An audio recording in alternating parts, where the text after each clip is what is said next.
Olá pessoal, sejam bem-vindos a mais um vídeo do canal EFI Sem Complicação. Meu nome é Renata e hoje nós vamos falar um pouquinho sobre a dopagem no esporte e entrar aí falando sobre os agentes farmacológicos. E se você gostar desse vídeo, deixe o seu like, ative o sininho de notificação e, se possível, compartilhe e deixe seus comentários com as dúvidas e sugestões que surgir. Eu trago aqui para vocês a definição atual de doping, né?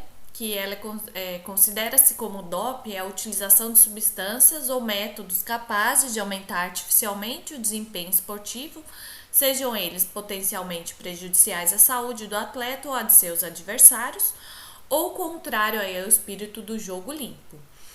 Quando duas dessas três condições elas estão presentes, pode-se caracterizar um caso de doping de acordo com o Código da Agência Mundial Antidoping. Substâncias ilícitas são aquelas cuja utilização, de acordo com a Agência Mundial Antidoping, a WADA, e o Comitê Olímpico Internacional, o COI, caracteriza uma infração de códigos éticos e disciplinares, podendo aí ocasionar sanções aos atletas, bem como aos seus técnicos, médicos e dirigentes.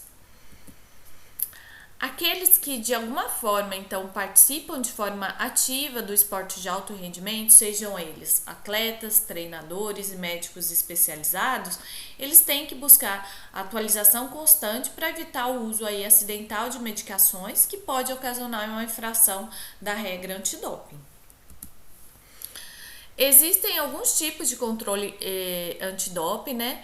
Ele pode ser feito em sangue ou urina. E tem dois tipos desses controles. O controle em competição, que é feito imediatamente após o término de uma competição esportiva, e o controle fora da competição, que pode ser efetuado a qualquer momento durante um treinamento, na residência do atleta e até mesmo algum tempo antes ou depois de uma competição esportiva. Em relação à autorização para uso terapêutico de substâncias restritas e proibidas, né? Eventualmente, um atleta ele precisa, né, de uma medicação que possua na sua formulação uma substância proibida, por razões de saúde e por indicação médica. Nesse caso, é necessário que ele contate a respectiva confederação para solicitar uma permissão especial e deve ser realizado junto com a autoridade médica responsável antes da participação na competição. Então, todo esse procedimento tem que ser antes da competição. Aqui eu trago para você a análise de resultados no esporte olímpico, então os 10 esportes com maior incidência de resultados adversos, né? E a gente vê aqui, né, os esportes como atletismo, basquete, beisebol, boxe, ciclismo, desportos aquáticos, futebol, hóquei, levantamento de peso e luta aí como esses com mais resultados adversos aí no controle antidoping.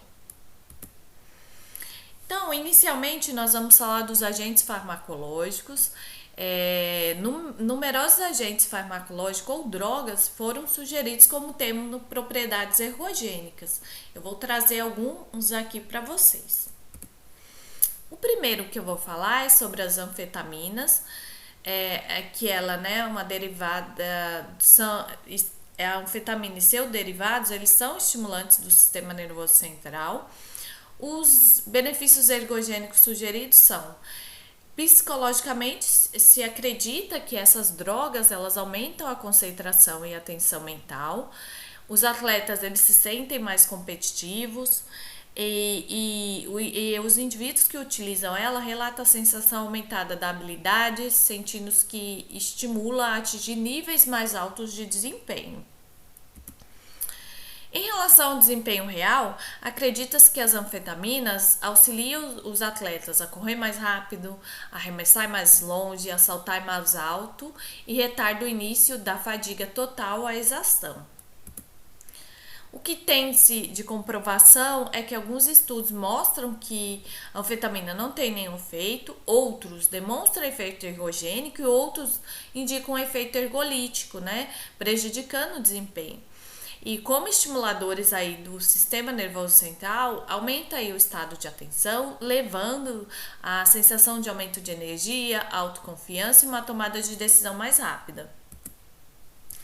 As pessoas que utilizam anfetamina, elas apresentam diminuição da sensação de fadiga, aumento da pressão arterial, sistólica e diastólica, aumento da frequência cardíaca, redistribuição do fluxo sanguíneo nos músculos esqueléticos, elevação da glicose e dos ácidos graxos livres no sangue e aumento da tensão muscular. Embora os estudos não apresentam concordância total, há uma melhora em habilidades importantes no desempenho, como velocidade, potência, resistência aeróbica, concentração e coordenação motora fina. Porém, o uso das anfetaminas apresenta um risco, por conta da elevação da frequência cardíaca e da pressão arterial, os usuários aumentam o estresse no sistema cardiovascular, podem desencadear arritmias cardíacas e, ao retardar a sensação de fadiga, faz com que os atletas eles passem dos limites normais até o ponto de desencadear a insuficiência circulatória. Além disso, pode desencadear dependência psicológica e física e o nervosismo extremo, a ansiedade aguda, o comportamento agressivo e a insônia são aí efeitos colaterais dela.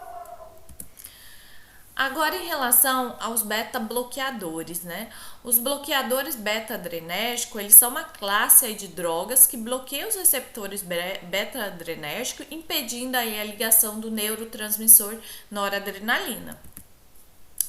O que se sabe sobre o efeito ergogênico sugerido é que o uso do beta-bloqueador ele tem sido limitado principalmente aos esportes no qual a ansiedade e os tremores podem comprometer o desempenho.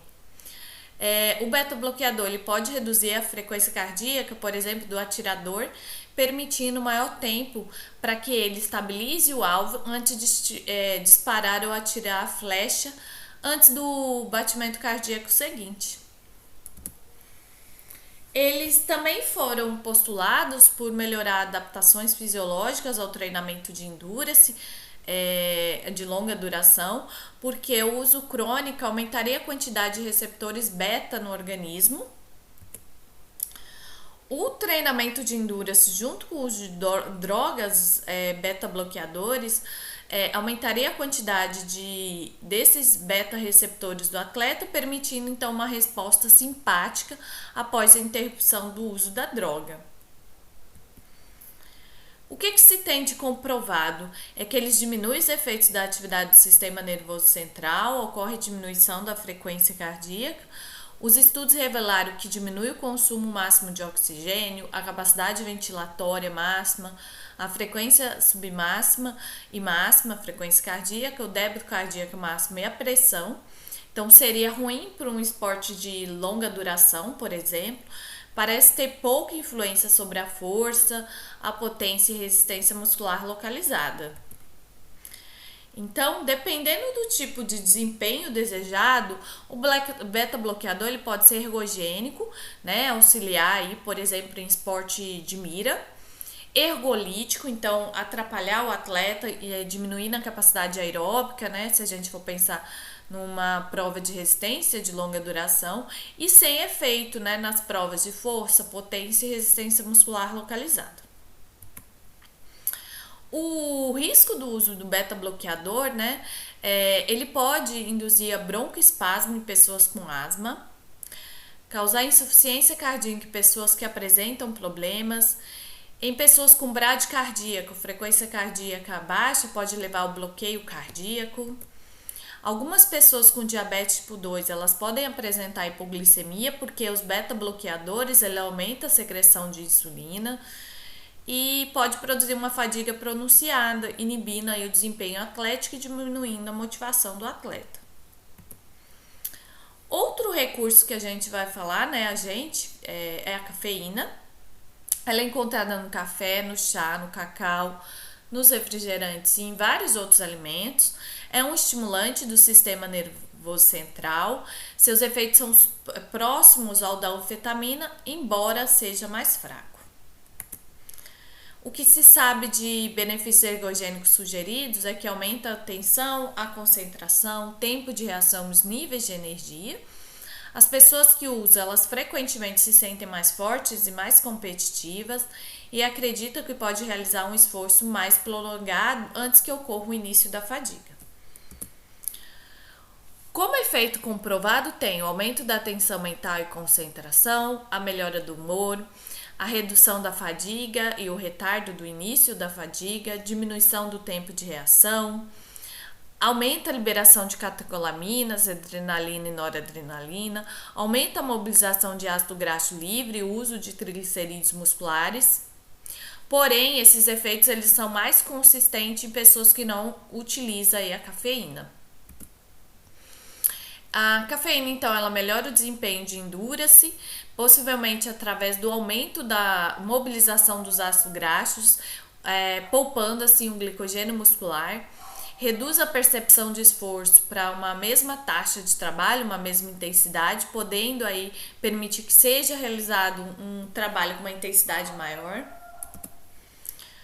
Também poderia melhorar o desempenho de atividade de explosão e de força, por facilitar a troca de cálcio lá no retículo sarcoplasmático e aumentar a atividade da bomba sódio e potássio, mantendo melhor aí o potencial de membrana muscular.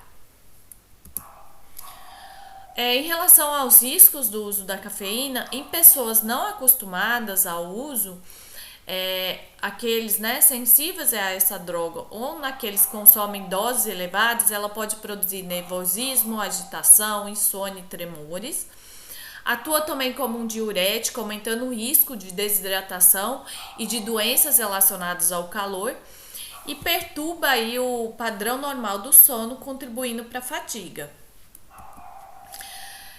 Também pode causar uma dependência física e a interrupção abrupta da ingestão pode provocar cefaleia severa, dor de cabeça, fadiga, irritabilidade, desconforto gastrointestinal, e o consumo crônico a longo prazo aumenta os níveis séricos de colesterol, o que também é ruim. E agora a gente vai falar por fim dos diuréticos, que eles afetam os rins, aumentando a produção de urina. Como benefício sugerido ergogênico, eles são normalmente utilizados como auxílio ergogênico no controle de peso. Então, alguns atletas utilizam essas drogas, elas também, que utilizam drogas proibidas, elas também utilizam o diurético, porque ele aumenta a perda líquida e esses atletas, eles esperam que o líquido extra na urina vai diluir a concentração de drogas proibidas, reduzindo a possibilidade de detecção dessas drogas no teste. Então, o diurético é chamado aí de uma droga mascarante. O que tem de comprovação é que eles acarretam uma perda significativa de peso, mas não tem evidências que ele tem qualquer outro efeito. São substâncias ergolíticas para atletas que dependem de níveis moderado a elevado de resistência aeróbica, porque a redução do volume plasmático reduz o débito cardíaco, reduzindo aí a capacidade aeróbica do atleta. Qual o risco do uso de diurético? Ele reduz o volume plasmático, interfere na termorregulação, na dissipação aí do calor. O desequilíbrio eletrolítico também pode acontecer, o que pode provocar uma cãibra, uma fadiga. E os desequilíbrios mais graves podem levar à exaustão, às arritmias cardíacas e mesmo uma parada cardíaca. Então, na verdade, em relação aos diuréticos, a gente vê que ela não tem um benefício ergogênico real, Na verdade, ela prejudica o atleta, mas os atletas eles utilizam aí por ela ter esse efeito de mascarar o uso de outras drogas. Aqui foram as referências utilizadas para montar essa aula. Eu gostaria de agradecer a participação de todos vocês nessa videoaula e nos vemos na próxima. Muito obrigada!